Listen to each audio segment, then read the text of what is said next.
કેમ છો વિદ્યાર્થી મિત્રો? મજામાં ને?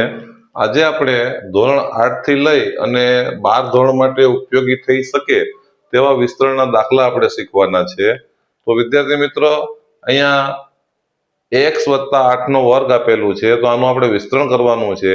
તો તમને જો એ સૂત્રની ખબર ન હોય તો એ સૂત્ર પણ હું અહીંયા લખીને તમને દેખાડી દઉં કે અહીંયા આ a પ્લસ b નો સ્ક્વેર બરાબર a નો વર્ગ વત્તા 2ab ને વત્તા b નો વર્ગ. આ જે વિસ્તરણનો જે સૂત્ર છે એનો ઉપયોગ કરીને આ દાખલાનું આપણે વિસ્તરણ કરવાનું છે. તો તમારું ધ્યાન, મન, મગજ અંદર લગાવી દો અને આ વિડીયોને તમે અંત સુધી જોજો. અને આ વિડીયો જ્યારે તમે ચાલુ કરો ત્યારે તેની અંદર હાઇપ નામનું ઓપ્શન આવે છે. જો હાઇપ નામનું ઓપ્શન ન આવે તો તમારે લાઈક કરી દેવાનું, જેથી કરીને હાઇપ નામનું ઓપ્શન તમારી સામે આવશે. પછી એની અંદર પોઈન્ટ આવે છે એને તમે દબાવશો એટલે પોઈન્ટ આ ચેનલને મળશે અને આ ચેનલ છે એ આગળ વિડીયો મોકલવામાં સક્સેસ થશે. તો એવા 3 પ્રયત્નો થાય છે. ફરી વખત વિડીયોની બહાર આવી જવાનું, વિડીયો ચાલુ કરવાનું અને જો હાઇપનો ઓપ્શન ન આવે તો જે લાઈક કરેલું છે એને અનલાઈક કરીને લાઈક કરશો તો પાછી તમારી સામે આવશે. આવી રીતે તમારે 3 ટ્રાય કરવાની છે, જેથી કરીને આ તમે એટલું કરશો તો આપણો જે વિડીયો છે એ આગળ ને આગળ વધતું રહેશે. તો ચાલો વિદ્યાર્થી મિત્રો, હવે આપણે અહીંયા આગળ વધીએ. તો અહીંયા જો a વત્તા b નો વર્ગ એટલે કે a નો વર્ગ વત્તા 2ab વત્તા b નો વર્ગ, અહીંયા a ની જગ્યા ઉપર આપણી પાસે અહીંયા x આપેલું છે અને b અહીંયા આપેલું છે, તો અહીંયા 8 આપેલા છે. પણ ગોઠવણી આપણે આ પ્રમાણે જ કરવાની છે. આ પહેલી સંખ્યા સમજવાની અને બીજી સંખ્યા સમજવાની. એવી રીતે આ પહેલી સંખ્યા અને આ બીજી સંખ્યા. જો અહીંયા પહેલી સંખ્યાનો વર્ગ એટલે અહીંયા પહેલી સંખ્યા આપણી પાસે x છે, અહીંયા આપણે બ્રેકેટનો ઉપયોગ કરી લેવાનો, x નો વર્ગ પ્લસ, જો અહીંયા પ્લસ છે અહીંયા પણ પ્લસ છે એટલે અહીંયા પ્લસ મૂક્યું છે. પછી જો અહીંયા 2 આપેલા છે સૂત્રમાં, આ સૂત્રમાં 2 આપેલા છે એટલે આપણે મૂક્યા છે. પછી અહીંયા a એટલે કે પહેલી સંખ્યા આવે છે. પહેલી સંખ્યા કેટલી છે? તો કે x છે. બીજી સંખ્યા b છે એટલે અહીંયા 8 આપેલા છે. પછી અહીંયા પ્લસ છે અને અહીંયા બીજી સંખ્યાનો વર્ગ છે. બીજી સંખ્યાનો વર્ગ અહીંયા આપણે 8 નો વર્ગ થશે. હવે આને આપણે સાદું રૂપ આપીએ તો અહીંયા x નો વર્ગ વત્તા 8 દુ તો કે 16x ને વત્તા 8 નો વર્ગ તો કે 64. તો આ રીતે આ દાખલો બનશે. જો તમને આ વિડીયો ગમે તો એને લાઈક કરજો, શેર કરજો અને સબસ્ક્રાઇબ કરજો અને આ વિડીયોને અંત સુધી જોવો. માની લો કે આની અંદર તમને જો 10% ખબર પડી હશે તો આપણે બીજા દાખલા ગણશું. જેમ જેમ દાખલા ગણશું તેમ તેમ તમને ખબર પડતી જશે.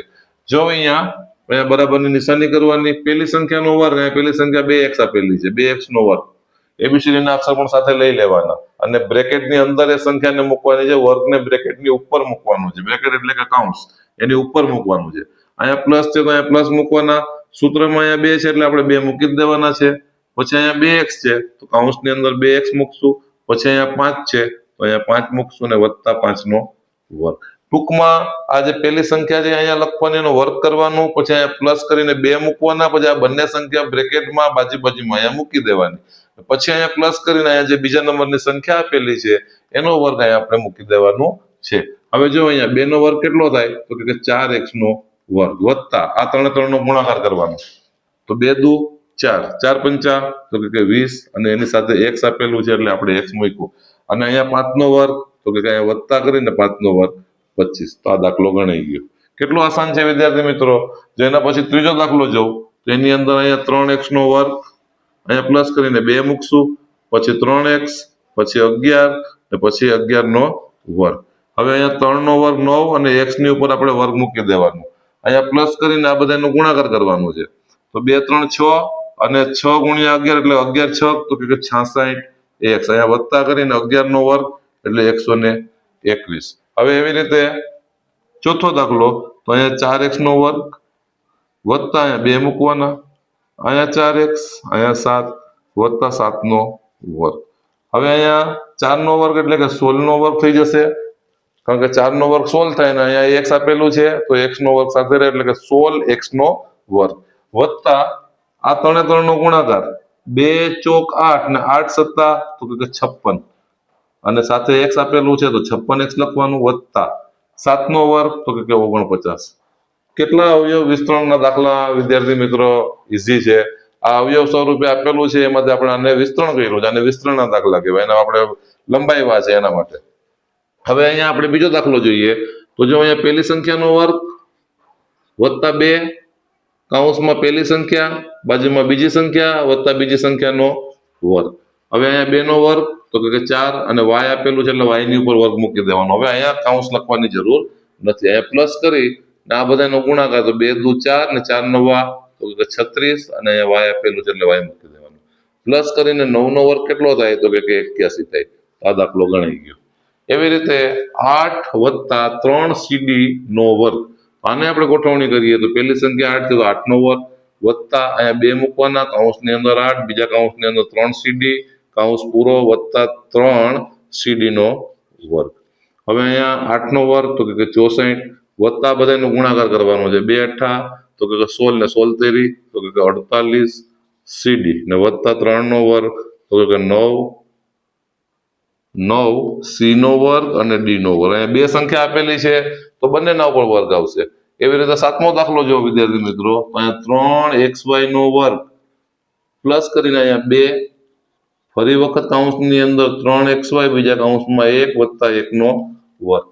હવે અહીંયા આપણે 3 નો વર્ગ તો કે 9 x નો વર્ગ y નો વર્ગ વત્તા 2 3 6 xy ને વત્તા 1. તો આ રીતે વિસ્તરણના દાખલા આ પહેલા સૂત્ર જે હતો જે a પ્લસ b નો વર્ગ એ પ્રમાણે આ દાખલા થાય છે. હવે જો અહીંયા માની લો કે માઇનસ વાળું કીધું હોય કે ભાઈ અહીંયા માની લો કે આપણે આ દાખલાની અંદર આપણે ફેરફાર કરીએ અને આપણે દાખલા ગણીએ તો જો અહીંયા વિદ્યાર્થી મિત્રો આપણું કામ એકદમ આસાન થઈ જશે અને ફટાફટ તમારી સમજમાં પણ આવી જશે. તો અહીંયા બધામાં હું અહીંયા માઇનસ મૂકું છું ત્યારે આપણે કઈ રીતે દાખલા ગણવા તો એ પણ તમને ખ્યાલ આવી જાય. હવે આ સૂત્ર જે છે અહીંયા થોડું ચેન્જીસ આવશે. અહીંયા a - b નો વર્ગ થઈ જશે, અહીંયા માઇનસની નિશાની આવશે. આ એટલું જ ફેર કરવાનું છે, બીજું કશું ફેર કરવાનું નથી અને એક બાજુ માઇનસની નિશાની આવી જશે. ચાલો જો અહીંયા માઇનસ, અહીંયા માઇનસ,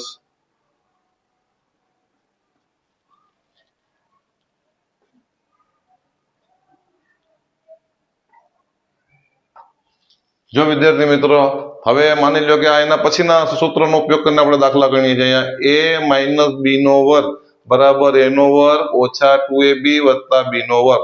તો અહીંયા x ઓછા 8 નો વર્ગ છે તો અહીંયા પણ સેમ એવી રીતે જ કરવાનું છે. ફેર એટલું જ છે કે અહીંયા પહેલે માઇનસની નિશાની આવશે, બીજું બધું સેમ જ છે. અંદર જો માઇનસની નિશાની આપેલી હોય તો અહીંયા પહેલે માઇનસની નિશાની આવશે, બીજા નંબર ઉપર જે નિશાની પ્લસની આવે છે એ એમને એમ જ રહેશે. તો જો અહીંયા x નો વર્ગ ઓછા 2x કૌંસમાં અહીંયા 8 વત્તા 8 નો વર્ગ, એટલે આનો ગુણા આપણે વર્ગ કરશું તો x નો વર્ગ માઇનસ આ બધાનો ગુણાકાર કરશું તો 8 દુ 16x, અહીંયા પ્લસ જ રહેશે પ્લસ અને 8 નો વર્ગ તો કે 64. એવી રીતે 2x - 5 નો સ્ક્વેર તો અહીંયા 2x નો સ્ક્વેર માઇનસ અહીંયા 2 મૂકવાના, પછી બ્રેકેટની અંદર અહીંયા 2x છે એ મૂકવાના અને આ 5 છે એ મૂકવાના. અહીંયા તો પ્લસ જ આવશે. પ્લસ કરીને બીજા નંબરની સંખ્યા અહીંયા 5 આપેલી છે, 5 નો વર્ગ મૂકવાનો. તો 2 નો વર્ગ તો કે 4 અને x આપેલું છે તો અહીંયા x ની ઉપર વર્ગ આવશે એટલે આને લખાશે કઈ રીતે તો કે 4x નો વર્ગ માઇનસ આ 3 નો ગુણાકાર 2 દુ 4 ને 4 પંચા 20 અને એની સાથે અહીંયા x આપેલું છે તો અહીંયા 20x વત્તા 5 નો વર્ગ 25. એવી રીતે 3x ઓછા 11 તો 3x નો વર્ગ માઇનસ 2 કૌંસમાં 3x બીજા કૌંસની અંદર 11 વત્તા 11 નો વર્ગ. 3 નો વર્ગ 9 એટલે કે 9x નો વર્ગ માઇનસ આ 3 નો ગુણાકાર 11 તેરી 33 ને 33 દુ 66x વત્તા 11 નો વર્ગ એટલે કે 11 ગુણ્યા 11 વર્ગ એટલે કે તો 121 થશે. એવી રીતે અહીંયા 4x - 7 નો વર્ગ તો 4x નો વર્ગ ઓછા 2 કૌંસમાં 4x બીજા કૌંસમાં 7 વત્તા 7 નો વર્ગ. 4 નો વર્ગ 16 અને x નો વર્ગ એટલે કે 16x નો વર્ગ માઇનસ 2 ચોક 8 ને 8 સત્તા 56x ને વત્તા 7 નો વર્ગ 49.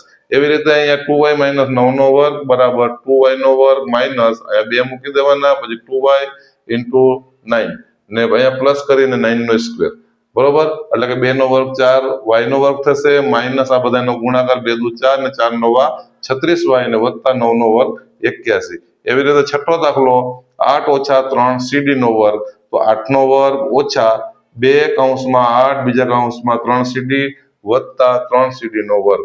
હવે અહીંયા 8 નો વર્ગ 64 અહીંયા માઇનસ આવશે અને 2 8 16 ને 16 તેરી 48 CD વત્તા 3 નો વર્ગ 9, અહીંયા c છે તો c નો વર્ગ અને d પણ છે તો d નો વર્ગ. એવી રીતે સાતમો દાખલો 3xy - 1 નો વર્ગ તો અહીંયા 3xy નો વર્ગ માઇનસ 2 કૌંસમાં 3xy બીજા કૌંસમાં 1 વત્તા 1 નો વર્ગ. અહીંયા 3 નો વર્ગ 9 લખશું, અહીંયા x નો વર્ગ y નો વર્ગ સાથે આવશે, માઇનસ આ 3 નો ગુણાકાર. તો અહીંયા 2 3 6 અને 6 એકુ 6 એટલે કે 6xy ને વત્તા 1 નો વર્ગ. તો કેટલા આસાન છે વિદ્યાર્થી મિત્રો. જો તમને અમારો આ વિડીયો ગમે તો એને લાઈક કરજો, શેર કરજો અને સબસ્ક્રાઇબ કરજો, જેથી કરીને આવા વિસ્તરણના અવયવના અવનવા વિડીયો અમે બનાવશું જેમના નોટિફિકેશન તમને મળતા રહેશે.